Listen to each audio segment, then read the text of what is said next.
Conseil des ministres s'est réuni mercredi 24 janvier 2018 sous la présidence de M. Patrice Talon, président de la République, chef de l'État, chef du gouvernement. Au cours de la séance, plusieurs dossiers ont été examinés. Au titre des communications, les dossiers suivants ont été approuvés. En premier lieu, document d'option stratégique pays 2018-2022 du Fonds international pour le développement agricole au Bénin. Le ministre d'État chargé du plan et du développement et le ministre de l'Agriculture, de l'Élevage et de la Pêche ont soumis au Conseil une communication relative aux options stratégiques pays 2018-2022 du Fonds international pour le développement agricole au Bénin. Les options stratégiques pays sont une nouvelle approche du FIDA qui consiste à renforcer de façon durable les capacités productives des populations rurales vulnérables et leur résilience au changement climatique, à améliorer l'accès au marché pour les produits agricoles de ces populations. Ainsi, sur la période de référence, toutes les interventions du FIDA contribuent notamment à faciliter aux bénéficiaires l'accès durable aux ressources productives de manière à accroître tout aussi durablement les rendements, les volumes de production et de produits transformés.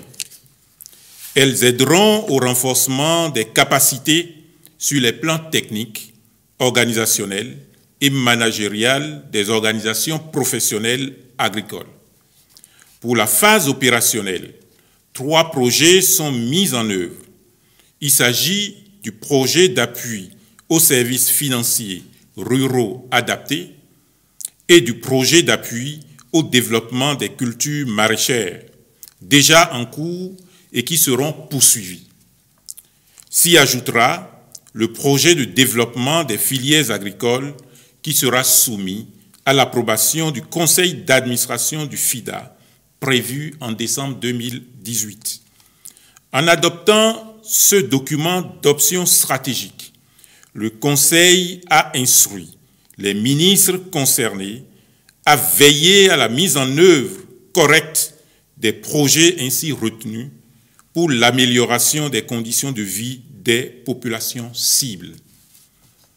En deuxième lieu, projet d'appui à l'assurance mutuelle agricole du Bénin. À la suite de la crise alimentaire de 2008, la Banque ouest-africaine de développement a financé une étude qui a conclu à la faisabilité de l'assurance récolte dans la zone UEMOA. L'objectif global du projet est de réduire la vulnérabilité des producteurs de coton et de riz en mettant à leur disposition des produits d'assurance couvrant la phase production non prise en compte à ce jour.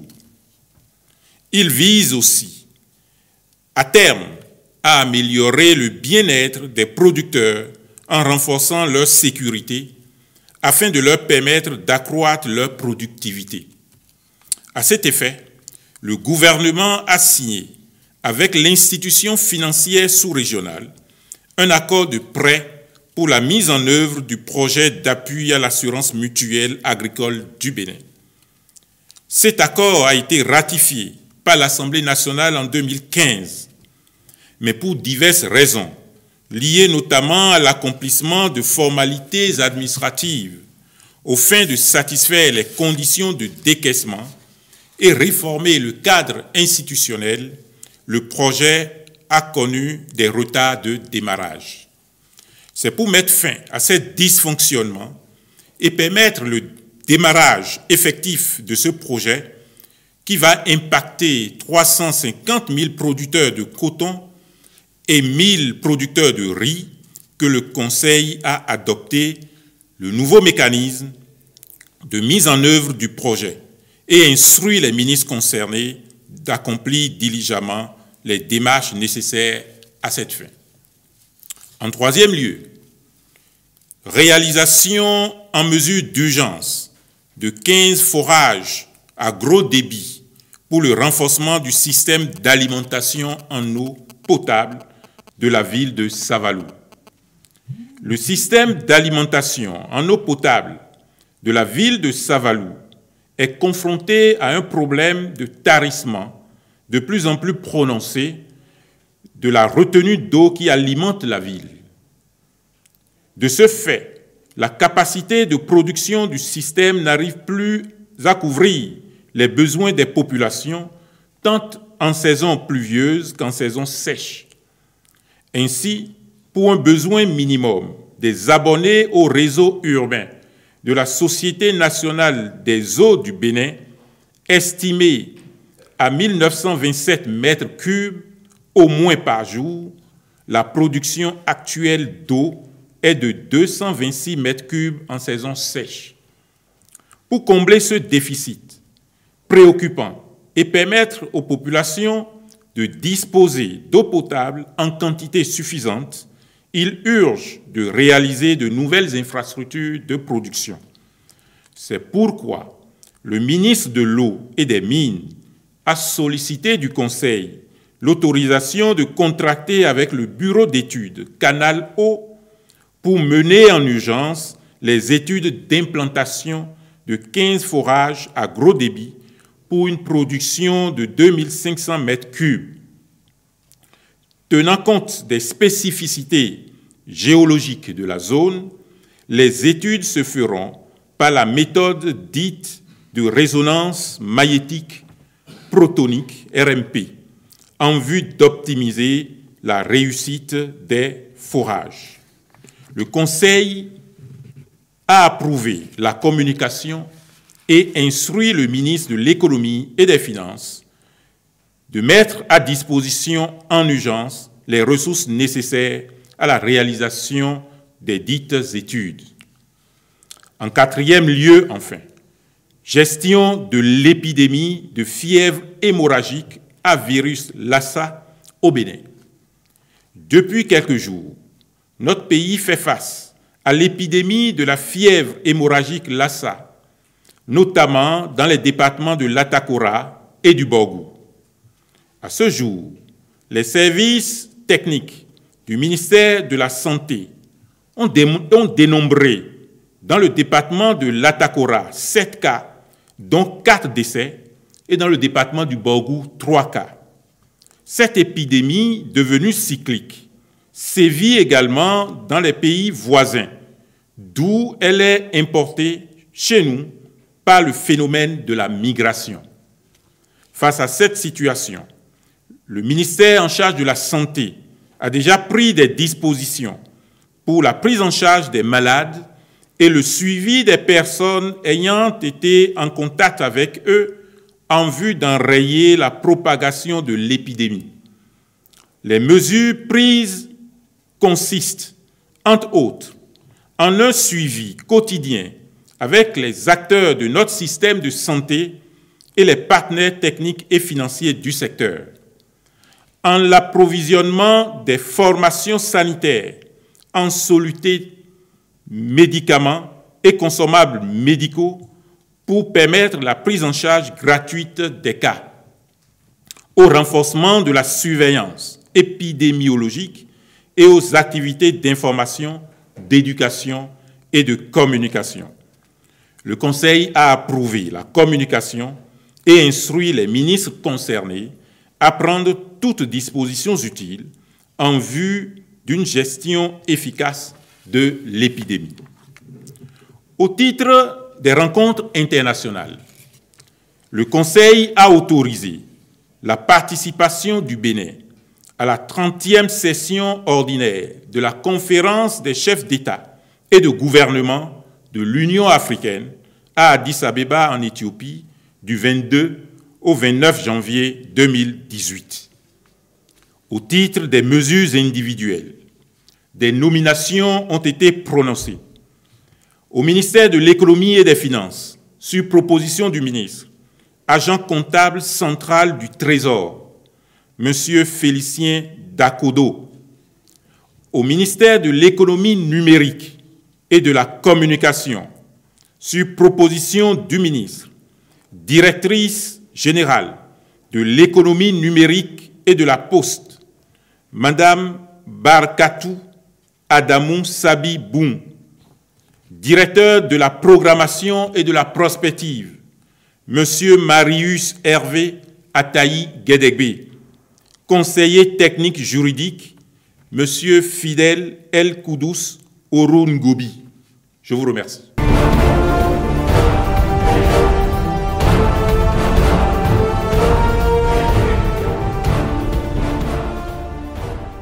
De la radio CFM. Sur la question du LASA, vous l'avez dit, on a déjà 4 décès. Il y a aussi d'autres cas qui sont détectés.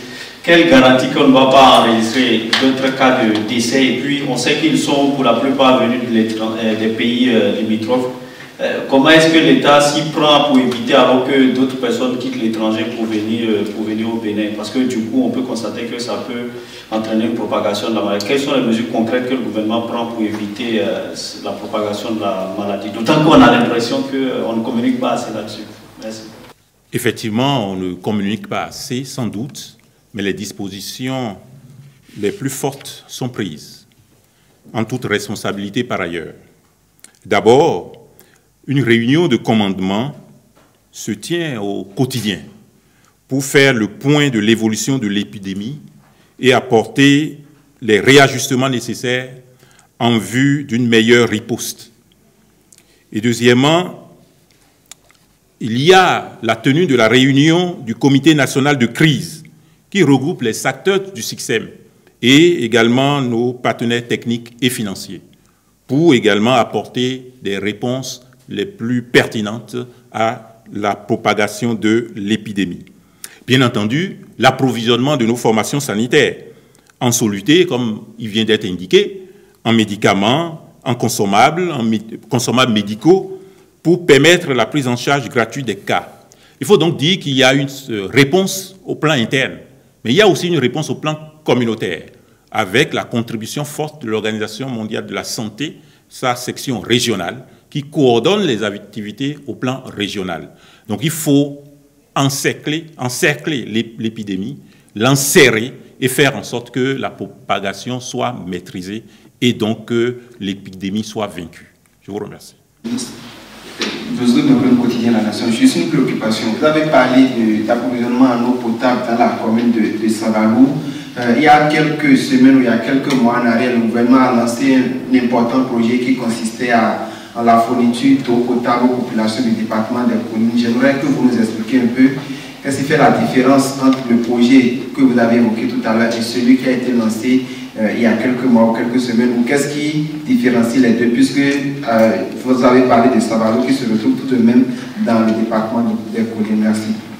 Il est vrai que dans le département des Collines, un projet important est mis en œuvre pour faciliter l'accès à l'eau potable aux villes de Dassa, de Savet et de Glazoué. Ce projet est en cours de réalisation. Les études sont lancées, mais il y a la résolution d'une question urgente, celle de Savalou, qui a déjà eu accès à l'eau potable, mais qui se trouve dans l'impossibilité, à terme, je dirais même à très court terme, d'avoir accès à l'eau potable. Il faut avoir une réponse rapide.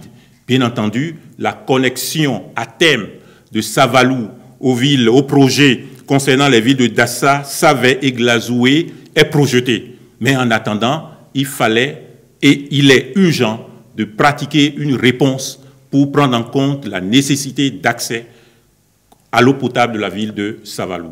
Donc c'est pour répondre à l'urgence que la communication du ministre en charge de l'eau a été approuvée par le Conseil des ministres. Les syndicats, ou plutôt les centrales syndicales, avaient été invités à une rencontre avec le chef de l'État mardi dernier. Et à la dernière minute, la rencontre en question a été reportée à plus tard. C'est vrai que dans le communiqué qui a été diffusé On a parlé de contraintes de dernière heure. Mais pour ceux qui peut-être n'ont pas compris ça, est-ce que vous pouvez revenir justement sur les raisons de ce report, puisque c'était une rencontre attendue de tous? Merci. Le président de la République est impatient de rencontrer les différentes centrales syndicales et les différents syndicats sectoriels qui sont en cessation collective d'activité. Il est impatient de discuter du fond des problèmes avec ses représentants des travailleurs. Et bien entendu, comme il a été indiqué, et pas 2 fois déjà, le président de la République a fait inviter ces centrales syndicales. Et il y a eu une urgence de dernière heure. L'invitation, elle est permanente. Elle sera réactualisée dès que le moment sera opportun.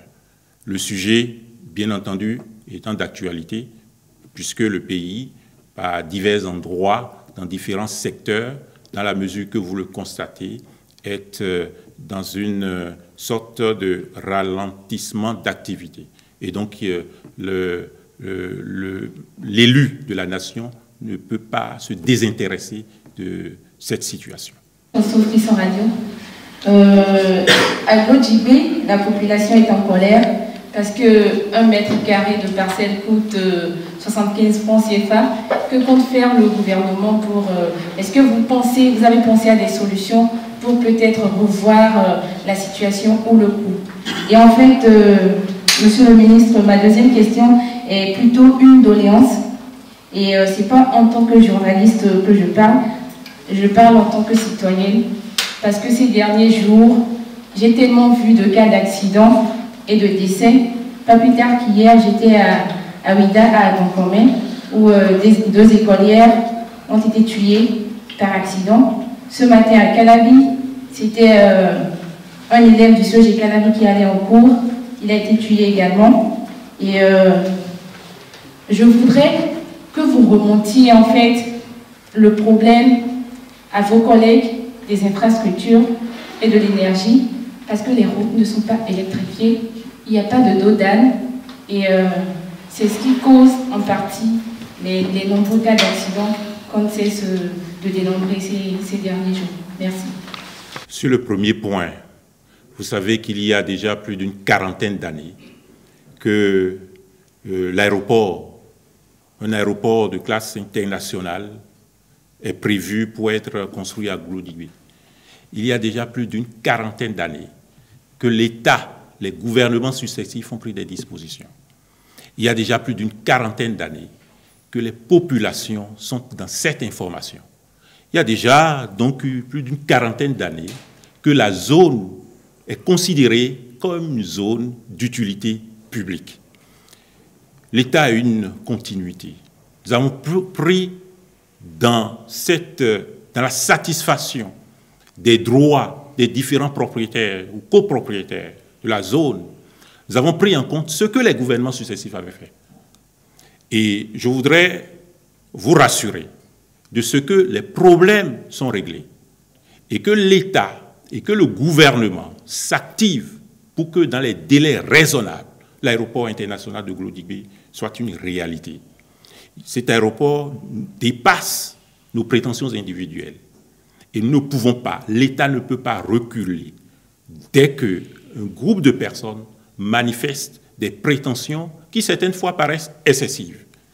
Et donc, la seule assurance que je peux vous faire, c'est faire en sorte que le gouvernement est engagé à faire en sorte que l'aéroport de Glodjibé soit une réalité et donc réglera tous les contentieux, évitera ou surmontera toutes les difficultés pour y parvenir.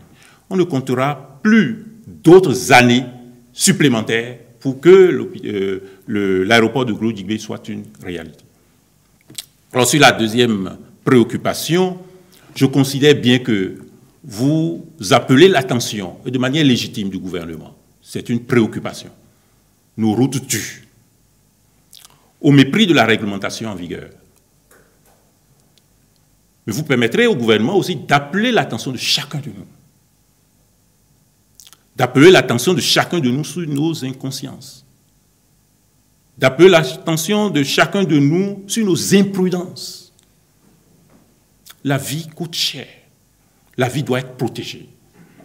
Et le meilleur garant de la vie, c'est d'abord soi-même. C'est cela, ce travail-là, que, en retour, nous vous convions de faire. Il est observé que certains de nos compatriotes considèrent qu'ils ont plus de pouvoir que le moteur, qu'ils ont seuls tous les pouvoirs sur nos routes. Le gouvernement assumera sa partition, mais chaque citoyen est appelé à assumer la sienne. C'est ce discours de responsabilité qu'il faudrait que nous puissions nous tenir. Dans nos foyers, dans nos lieux de travail, dans nos lieux de loisirs. Lorsque vous qui êtes si jeune, vous revenez d'une boîte de nuit et que vous laissez votre ami qui a bu prendre le volant, ce n'est pas le gouvernement qui est responsable. Vous êtes le premier responsable. Donc il faut que chacun assume sa part de citoyenneté. C'est un problème général, global, important, par rapport auquel nous devrons tous contribuer à la solution. Merci, Monsieur le Ministre. Je voudrais, avec votre autorisation, mettre un thème à ce point de presse. Je vous remercie et à bientôt.